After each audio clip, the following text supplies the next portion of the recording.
वापस स्वागत है आप सबका। मैं Vivek Bindra, motivation speaker, leadership consultant और business coach, problem solving video आज लेके आया हूं। आज की वीडियो, अगर आप बिजनेसमैन है, एंटरप्रेन्योर है, कॉर्पोरेट लीडरशिप, एंटरप्रेन्योरशिप, आपके लिए ये वीडियो गेम चेंजर होने वाला है। क्योंकि मैं बड़ा अच्छा, ये मेरी एक बहुत बड़ी स्ट्रेंथ है। बहुत सारे पार्टिसिपेंट्स मुझसे लीडरशिप फनल में आकर के पूछते हैं, क्या पूछते हैं आप मुझसे आकर के? आप मुझसे पूछते हैं कि क्या प्रोडक्ट बनाऊं, कैसा प्रोडक्ट बनाऊं, कितने का बेचूं, क्या प्राइस रखूं, किस मार्केट में बेचूं, किस तरीके से बेचूं, किसको बेचूं, कितना प्रॉफिट। मत करिए ये सब बात मुझसे, क्योंकि आज मैं आपको गेम चेंजर देने वाला हूं। सारे प्रश्नों का उत्तर इस एक वीडियो में एंड तक देखिएगा, 2 पार्ट में बनाऊंगा। इसको बोलते हैं कंज्यूमर बिहेवियर। क्या बोलते हैं? Come on, consumer behaviour. Product पहले मत डिसाइड करो, प्राइस पहले मत डिसाइड करो, प्रॉफिट पहले मत डिसाइड करो, पोजीशनिंग पहले मत डिसाइड करो, कंज्यूमर बिहेवियर डिसाइड करो। क्या डिसाइड करो? देखो कंज्यूमर चाहता क्या है। इसका क्या मतलब है? आज 9 केस स्टडीज दूंगा, एक के बाद एक। पूरे केस स्टडीज देखिएगा। शुरू करते हैं अमिताभ बच्चन के पल्स पोलियो कैंपेन से। ये सुपर हिट एग्जाम्पल, इस एक एग्जाम्पल आपका इतना आप पूर्ण नए तरीके से समझ में आएगा आपको सब कुछ। ध्यान दीजिए, WHO 5 साल तक अमिताभ बच्चन के साथ लगे रहे। ओगिलवी उनकी एजेंसी, क्रिएटिव एजेंसी थी, और अमिताभ बच्चन WHO के साथ लगे हुए 5 साल लगा दिए, लेकिन पोलियो की कोई बूंद पीने आता ही नहीं था। अटरली सारे कैंपेन फेल होते चले गए। मतलब जो सक्सेस चाहिए कम से कम वो नहीं मिलना, मतलब फेल हो गए। अमिताभ बच्चन बोलते रह गए, आइए 2 बूंद जिंदगी की पिलाइए अपने बच्चों, आइए पिलाइए। पूरे बूथ कैंपेन खाली। तो इनकी टीम ने, अच्छा, WHO ने अपना विश्वास नहीं खत्म किया अमिताभ बच्चन से। WHO ने कहा नहीं, दोबारा ट्राई करो, देखो क्या गलती हो रही है। तो फिर गलती क्या थी? कंज्यूमर के बिहेवियर को जाकर के ढूंढना, उसका साइकोग्राफिक, उसका डेमोग्राफिक, उसका एथनोग्राफिक, उसका जियोग्राफिक। तो ये लोग Tier 3 सिटी और स्मॉल टाउन्स में, तालुका, तहसील, छोटे छोटे शहर, गांव तक पहुंचे, जाके देखना शुरू किया, कंज्यूमर के प्रोफाइल को समझा कि ये कंज्यूमर आता क्यों नहीं है। अब देखिए, कंज्यूमर में डिसीजन मेकिंग के अंदर बाइंग रोल्स होते हैं। बाइंग रोल मतलब खरीदने के अलग अलग रोल्स होते हैं। एक ही आदमी नहीं खरीदता हमेशा, उसके पीछे 5 फैक्टर होते हैं। पहला क्या? एक होता है इनिशिएटर, जो शुरुआत करता है, अरे भाई लेना चाहिए, जिसके बारे में बात करता है। उसके बाद होता है इन्फ्लुएंसर, जो कहता है आप बिल्कुल ठीक है, जरूर लेना चाहिए। फिर एक होता है डिसाइडर, तैयार हो गया, तय हो गया, डिसाइड कर लिया, वो उसके पास सारी पावर है।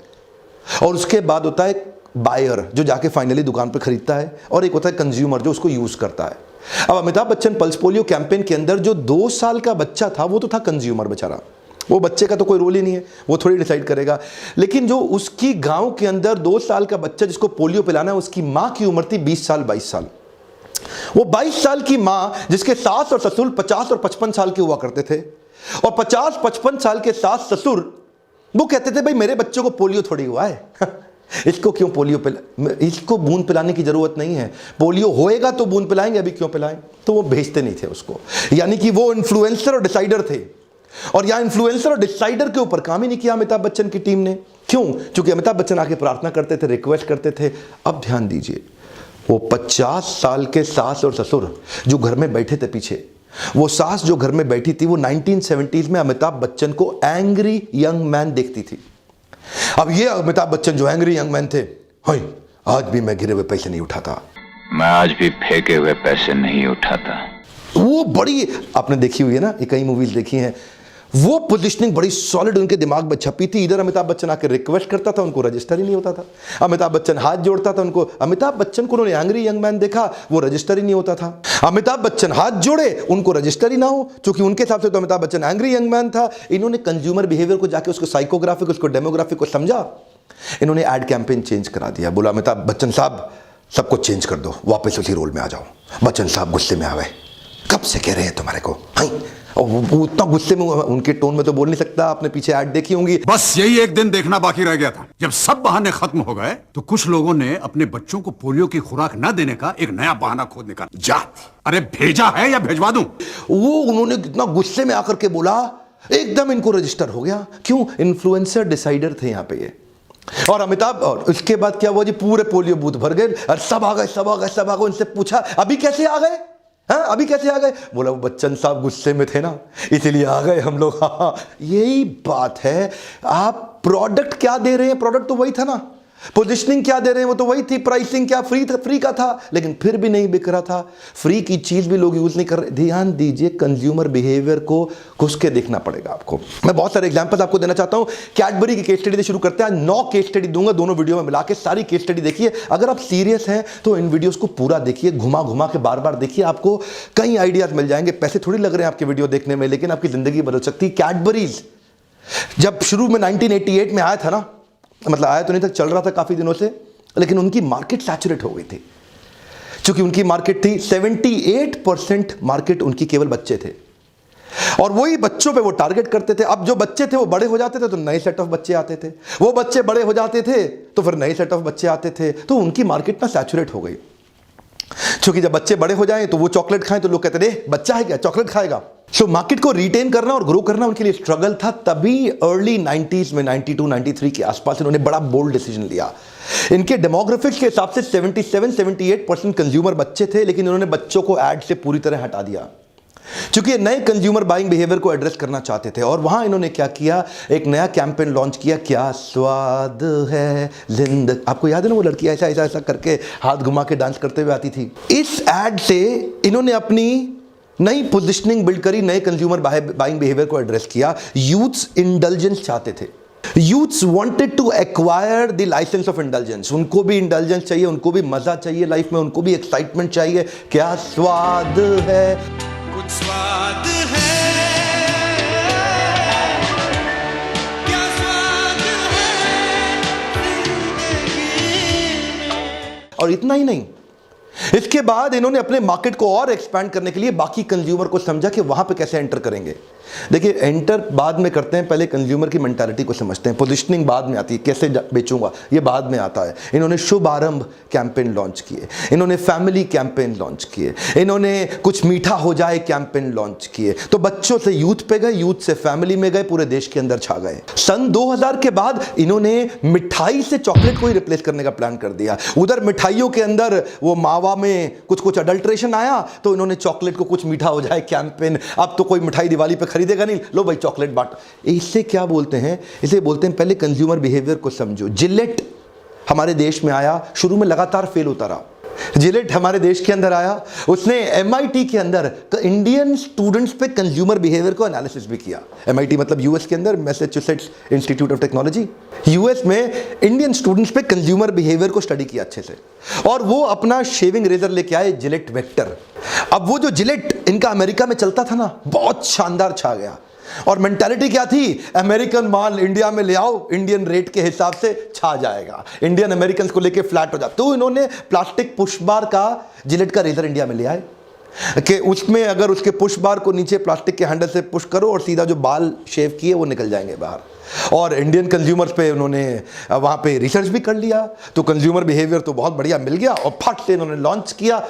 ठाक मुंह की खानी पड़ी, नीचे गिरे बड़े जोर से। ध्यान दीजिए, कंज्यूमर बिहेवियर को रिसर्च स्टडी तो किया, लेकिन कहां पे किया, अमेरिका में किया। अरे भाई, इंडियन स्टूडेंट को किया, कोई बात नहीं, इंडिया में आके करना चाहिए था।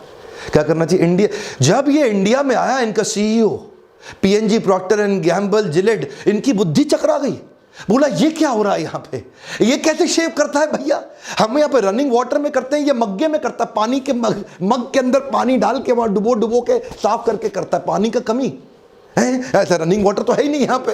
और ऊपर से वो क्या देखता है, यहाँ शेव भी रोज नहीं करते। शेव भी इंडिया में लोग पैसे बचाने के लिए 2 दिन 3 दिन बाद गांव तक गए, 3 दिन बाद जाके शेव करेंगे। और उतना ही नहीं, उसके बाद इंडियन बाल भी थोड़े मोटे हैं, बेचारे अमेरिकन के बाल भी पतले थे। अब ये अच्छा, उसके बाद जब ये धोए, उसके अंदर मग में डुबो करके, तो वो साफ ही ना हो रेजर।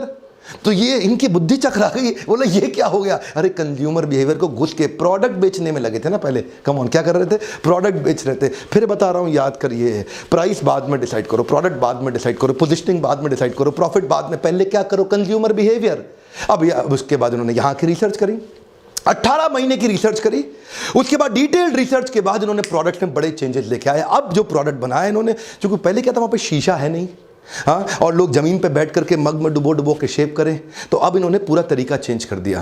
पहले तो प्लास्टिक पुश बार के अंदर बाल फंसे रह जाते थे। अच्छा, यूएस के अंदर क्या था, सॉफ्ट वाटर था, इधर पानी भी हार्ड है, अब वो सॉफ्ट वाटर में पुश बार में ऐसा डाले तो एकदम सारे बाल बाहर, इसमें बाल अंदर घुसे रह जाते थे। इंडियन लोग परेशान, उन्होंने क्या, अरे छोड़ इसको, वो ब्लेड तोड़ करके उसके अंदर उस तरह के अंदर घुसा करके आधा आधा ऐसा मार के उसी से साफ करें, पैसे भी बचेंगे, यहाँ पैसा भी ज़्यादा लगेगा। परेशान हो गए जिलेट वाले। अब चेंज किया उन्होंने, नए प्रोडक्ट लेके आए, वो फ्लेक्सी हैंडल के लेकर के आए जिससे वो किधर भी कैसे भी चलेगा। और ध्यान दीजिए, अब रेजर का उन्होंने क्वालिटी बिल्कुल इंडियन पोजीशनिंग के हिसाब से, कंज्यूमर बिहेवियर के हिसाब से प्रोडक्ट की पोजीशनिंग की तैयारी करी, नया प्रोडक्ट बनाया। इसको बोलते हैं रिवर्स इनोवेशन। कम ऑन, क्या बोलते हैं? Reverse innovation. ये मत सोचो पहले कि बेचूं मैं, कैसे बेचूं, कैसे बेचूं, कैसे बेचूं। पहले ये सोचो कंज्यूमर बिहेवियर है क्या, उसके बाद जाके प्रोडक्ट बनाओ, फिर सोचो कैसे बेचूं, किस प्राइस पे बेचूं, किस प्रॉफिट के लिए बेचूं। और उसके बाद इनके जिलेट प्रेस्टो, जिलेट गार्ड इतने छा गए देश के अंदर कि ये विदेशी कंपनी आज देश में बहुत बड़ा मार्केट शेयर ली बैठी है। देखिए, प्रिंसिपल है, प्रिंसिपल हो तो आप भी इंडियन ऑर्गेनाइजेशन पूरी दुनिया में छा जाओगे। प्रिंसिपल को पकड़ लो, और प्रिंसिपल को मत पकड़ो तो लल्लू लाल बन के गल्ले पे बैठे रह जाओगे। इसीलिए अपने ऊपर इन्वेस्ट तो आप करना नहीं चाहते। आप चाहते नहीं कि आप ट्रेनिंग में आए, आप यूट्यूब पे वीडियोस देखिए, आप लर्निंग डेवलपमेंट पे इन्वेस्ट करें, आप किताब पढ़ें। आप सोचते होंगे इसमें आपके लिए क्या है करने के लिए। आपके लिए सबसे पहली चीज है अपने कंज्यूमर को, देखिए, कैप्चर योर क्लेम। क्या? दोबारा सुनिए, कैप्चर योर क्लेम। आपका क्लेम है मार्केट में, आपका क्लेम पूरा रेडी है मार्केट में, उसको कैसे कैप्चर किया जाए, कैसे जाके उसको पकड़े, amplify your message to your actual exact perfect customer. हर एक को माल बेचने में लगे हो आप। आपको लगता है जो मर्जी आ जाए हर एक को बेच दूं, हर एक को माल नहीं बेचते। परफेक्ट कस्टमर आइडेंटिफाई करिए। उसके लिए अपना साइकोग्राफिक, डेमोग्राफिक, साइकोग्राफिक और एथनोग्राफिक कुछ मिलती जुलती चीजें मिलेंगी आपको, डेमोग्राफिक और जियोग्राफिक कुछ मिलती जुलती चीजें मिलेंगी आपको। इनके कुछ एग्जाम्पल दे देता हूं मैं आपको, जैसे कि एज, इनकम ब्रैकेट, कितनी तनख्वाह ले रहा है अगला आदमी, जेंडर, मेल फीमेल क्या है, मैरिटल स्टेटस, शादीशुदा है या गैर शादीशुदा, अभी तक शादी होनी बाकी है, एजुकेशन, लोकेशन, रेस, एथनिसिटी, किस धर्म का है, रिलीजन, क्या काम करता है उसका ऑक्यूपेशन, किस कंपनी में काम करता है, इंडस्ट्री कौन सी है, क्या वैल्यूज रखता है वो व्यक्ति, सोशल क्लास क्या है उसका, पर्सनैलिटी उसकी कैसी है, बायर है कि बार्गेनर है, माइंडसेट कैसा है, अर्बन है कि रूरल है, लाइफस्टाइल, इंटरेस्ट, कल्चर, और किस प्रकार की एस्पिरेशंस रखता है। ऐसे आप सारी चीजों से लेकर पहले परफेक्ट कस्टमर का प्रोफाइल बनाइए, उसके बिहेवियर को स्टडी करिए जाके, उसके साथ उठिए बैठिए। आज तक मारुति सुजुकी जिसने ऑल्टो गाड़ी बना दी, आज तक उस ऑल्टो को ऊपर चलाए रखने के लिए वो कंटिन्यूअसली रिवर्स इनोवेशन पे काम कर रहा है। जितने की गाड़ी उसने 15 साल पहले लॉन्च करी थी, आज भी उतने की बेच रहा है। इतना इन्फ्लेशन आने के बावजूद अपनी कॉस्ट को कम रखने के लिए कंज्यूमर के एग्जैक्ट बिहेवियर को पढ़ के पोजिशनिंग कर रहा है। One of the world's largest highest selling car आज मारुति प्राइड देखता, वो बहुत, मारुति इतना खुश है अपने इस ऑल्टो के कारण। जानते हैं क्यों? उन्होंने ऐसी गाड़ी बना दी जिसको कोई बीट ही नहीं कर पाया। इतनी बिकी क्यों? कंज्यूमर बिहेवियर को पहले स्टडी। आज मारुति में, आपको जानते हैं ना, मैंने बहुत ट्रेनिंग किया है मारुति में, कई दफा अवार्ड लिए हमने मारुति से। मारुति की जब R&D सेंटर के लोगों से मिलते तो हम देखते हैं कि वो बहुत वेट करते हैं एक एक कैटेगरी पर लॉन्च करने के लिए। एस क्रॉस के लिए उन्होंने अलग तरीके से किया। इनफैक्ट ये जो गाड़ी थी रेनो डस्टर, ये डस्टर जैसी इंटरनेशनल लाई थी वैसे थोड़ी आके लाके सेम लॉन्च कर दिया यहां पे। डस्टर ने यहां आने के बाद इधर के कंज्यूमर बिहेवियर को, अपने प्रोडक्ट की प्रोफाइलिंग करी, पहले पोजीशनिंग की प्रोफाइलिंग कस्टमर के साथ करी, जाकर उनके बिहेवियर को एनालाइज किया, कई चेंजेस लाए जिसको बोलते हैं रिवर्स इनोवेशन। पहले ये मत देखो टेक्नोलॉजी क्या है, ये मत देखो मैन पावर क्या है, ये मत देखो आपके पास इंटरनल स्ट्रेंथ क्या है, ये देखो कि मार्केट में कंज्यूमर कैसा बिहेव कर रहा है, उसके हिसाब से अपने अंदर चेंजेस लाने की तैयारी करिए। इसमें मेरी बड़ी एक्सपर्टीज है, branding, positioning, marketing, consumer behaviour, और जिसके लिए मेरे से कई लोग आकर के बिजनेस कंसल्टिंग लेते हैं, मुझसे 1-to-1 गाइडेंस लेते हैं, मेरे से कोचिंग लेते हैं। उससे पहले मैं उनको सजेस्ट करता हूं कि सबसे सस्ता प्रोग्राम है ये लीडरशिप फनल। 6 महीने की ट्रेनिंग कहां इतने सस्ते में मिलती है। 6 महीने तक आपकी हैंड होल्डिंग हो रही है। 6 महीने तक हमारे कोचेस इसी नंबर पर फोन करके पूछिए कि कैसे आपको हेल्प करेंगे। आपको 25 असाइनमेंट ऐसे फ्रेमवर्क्स देंगे जो इंप्लीमेंट कराएंगे। मेरे कोचेस आपके पीछे पड़ के आपसे इंप्लीमेंट करा के आपको हेल्प करेंगे। आप अपने ऊपर थोड़ा सा इन्वेस्ट जरूर करिए और इसी नंबर पर फोन करके चेक करिए अगला बैच कब हो रहा है। और इसके बाद मैं दूसरा वीडियो लॉन्च करूंगा जिसके अंदर मैं बाकी बहुत सारी केस स्टडीज और देने वाला हूं। इन वीडियोस को बार बार घुमा घुमा के बार बार देखिए, अपने उन सबसे शेयर करिए जिनकी इन वीडियो से मदद होती हो। मैं आपको दोबारा बता रहा हूं, अगर आप स्टूडेंट भी है ना, अगर आप ढूंढे तो अपने अपने पेरेंट्स के साथ, अपने अंकल्स के साथ, अपनी कम्युनिटी में, अपने अलग अलग व्हाट्सएप ग्रुप्स में ज़रूर शेयर करिए, क्योंकि ये वीडियोज़ के लिए आपका पैसा तो कुछ लग नहीं रहा, लेकिन हेल्प बहुत हो रही है। क्योंकि इंडियन कंज्यूमर या इंडियन जो प्रोड्यूसर या इंडियन मैन्युफैक्चरर आज जो हमारे देश के व्यापारी ये पहचान नहीं पा रहे हैं कि हमें क्या चेंजेस अपने अंदर लाने चाहिए। मैं लगातार मेहनत करता रहूंगा, अगर आप लाइक देते रहें, एक एक वीडियो पे आपके हर एक लाइक को जाके देखता हूं, हजारों लाखों आप लाइक्स देते हैं, मेरा उत्साह बढ़ता है। नीचे कमेंट में बताइए अगला वीडियो आप कौन सा देखना चाहते हैं, किस केस स्टडी पे देखना चाहते हैं, और इसका पार्ट 2 जरूर देखिएगा। सबसे सब्सक्राइब करा लीजिए अपने आसपास। मेरे साथ जुड़े रहने के लिए, यूट्यूब पे इन पावरफुल केस स्टडीज को देखने के लिए आपका प्रेम पूर्वक बहुत बहुत धन्यवाद।